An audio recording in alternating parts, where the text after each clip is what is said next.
இது வரைக்கும் சப்ஸ்கிரைப் பண்ணாதவங்க ப்ளீஸ் சப்ஸ்கிரைப் பண்ணுங்கள்.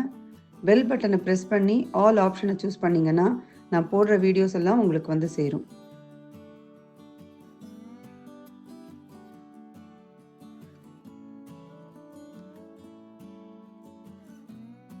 இன்றைக்கி பாலக்கீரையில் வேர்க்கடலை தேங்காய் இதெல்லாம் அரைச்சி விட்டு ஒரு புது மாதிரியாக கறி பண்ணியிருக்கேன். டேஸ்ட் ரொம்ப அருமையாக வந்திருக்கு. இதை எப்படி செய்யறதுங்கிறத இந்த வீடியோவில் பார்க்கலாம். வாங்க வீடியோக்குள்ளே போகலாம். ஹாய் ஃப்ரெண்ட்ஸ், வெல்கம் டு சுகீஸ் கிச்சன். பாலக்கறி செய்யறதுக்கு பாலக்கீரையை முதல்ல நல்லா க்ளீன் பண்ணிவிட்டு அதை வந்து இந்த மாதிரி கட் பண்ணி வச்சுருக்கேன். ஒரு 2 கப் அளவுக்கு எடுத்துகிட்டு இருக்கேன். இது 200 கிராமுக்கு இருக்குது.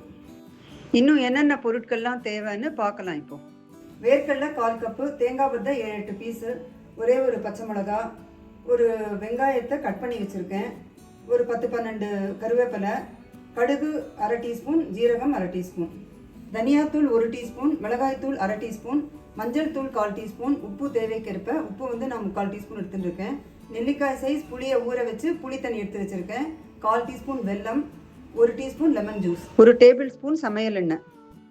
முதல்ல நாம் வேர்க்கடலையை வறுத்துக்கலாம். வேர்க்கடலையை வாசனை வர வரைக்கும் வறுத்துக்கணும். ஒரு 3-4 நிமிஷம் வறுத்தா போதும். இப்போது வாசனை வர ஆரம்பிச்சிருக்கு. ஸ்டவ் ஆஃப் பண்ணிடலாம். வறுத்த வேர்க்கடலையை ஆற வச்சுக்கலாம். வேர்க்கடலை ஆறினப்புறம் மிக்சியில் போட்டிருக்கேன். இதோட பச்சை மிளகா, தேங்காய் பத்தை இதையெல்லாம் சேர்க்குறேன். உங்களுக்கு வேணால் 2 பல்லு பூண்டு சேர்த்துக்கலாம். இதை வந்து கொஞ்சமாக தண்ணி சேர்த்து கொரகொரப்பாக அரைச்சி எடுத்துக்கணும். மிக்சியில் போட்டு இந்த அளவுக்கு கொரகொரப்பாக அரைச்சி எடுத்துருக்கேன். உங்களுக்கு காரம் கொஞ்சம் அதிகமாக வேணுன்னா பச்சை மிளகாய் ஒன்று கூட சேர்த்துக்கலாம். மசாலா பேஸ்ட் ரெடி பண்ணியாச்சு. இப்போ வந்து நம்ம கறி செய்ய ஆரம்பிக்கலாம். வாணலியில் முதல்ல 1 டேபிள் ஸ்பூன் எண்ணெய் எடுத்துட்டுருக்கேன். இதில் 1/2 டீஸ்பூன் கடுகு சேர்க்குறேன், 1/2 டீஸ்பூன் ஜீரகம் சேர்க்குறேன். ஸ்டவ்வை வந்து மீடியம் ஃப்ளேமில் வச்சுருக்கேன். கடுகு வெடிச்சிடுத்து. இப்போ வெங்காயத்தை இதில் சேர்த்துணும். வெங்காயம் பொன்னிறமாக ஆற வரைக்கும் வதக்கிக்கலாம். இதில் கொஞ்சமாக உப்பு சேர்த்து வதக்கிறேன், அப்போ தான் சீக்கிரமாக வதங்கும்.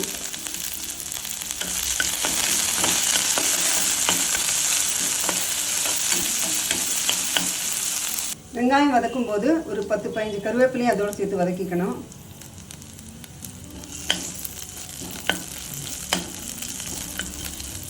வெங்காயம் பொன்னிறமாக வதங்கிடுத்து. இப்போது மஞ்சள் தூள் 1/4 டீஸ்பூன், மிளகாத்தூள் 1/2 டீஸ்பூன், தனியாத்தூள் 1 டீஸ்பூன்.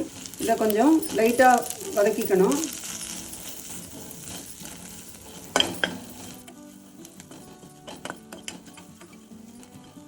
மசாலா தூள் சேர்த்து கொஞ்சம் லைட்டாக திருப்பி விட்டப்புறம் இந்த கட் பண்ணி வச்சுருக்கிற பாலக்கீரையை இதோட சேர்த்துடணும்.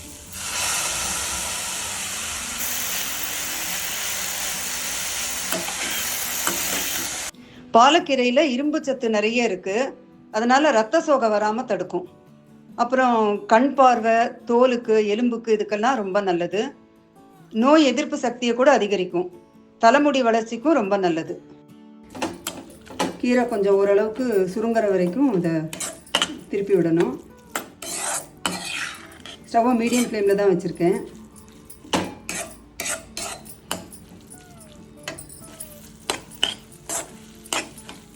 கீரையை இந்த மாதிரி ஒரு 3-4 நிமிஷம் வதக்கி விட்டுக்கணும்.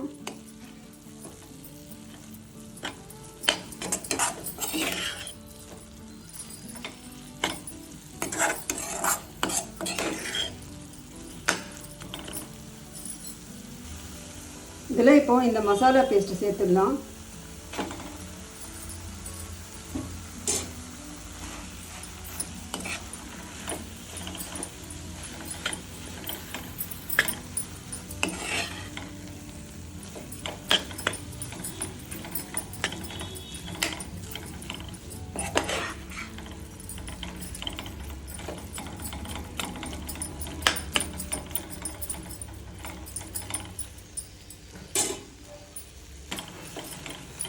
இதை ஒரு தடவை திருப்பி விட்டப்புறம் ஒரு 1/2 கப்பு தண்ணி சேர்த்துறேன். இதில்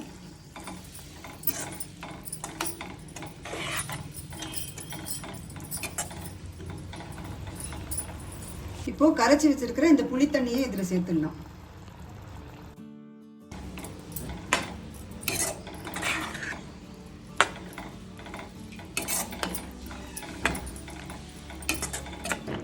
தேவையான அளவு உப்பையும் சேர்த்து கொதிக்க விடுறேன்.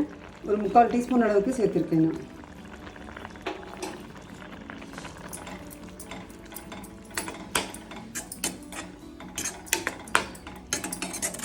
ஸ்டவ்வை மீடியம் ஃப்ளேமில் தான் வச்சுருக்கேன். இந்த பாலக்கறிக்கு தக்காளி சேர்த்து செய்யலாம். ஆனால் சில பேருக்கு ஹெல்த் இஷ்யூஸ் இருந்ததுன்னா பாலக்கோட தக்காளி சேர்த்து செய்யும்போது கிட்னி ஸ்டோன்ஸ் ஃபார்ம் ஆகிறதுக்கு சான்ஸ் இருக்குது. அதை அவாய்ட் பண்ணிவிட்டு அதனால் புளி தண்ணி சேர்த்துருக்கேன் நான். 1/4 டீஸ்பூன் வெல்லம் சேர்க்குறேன்.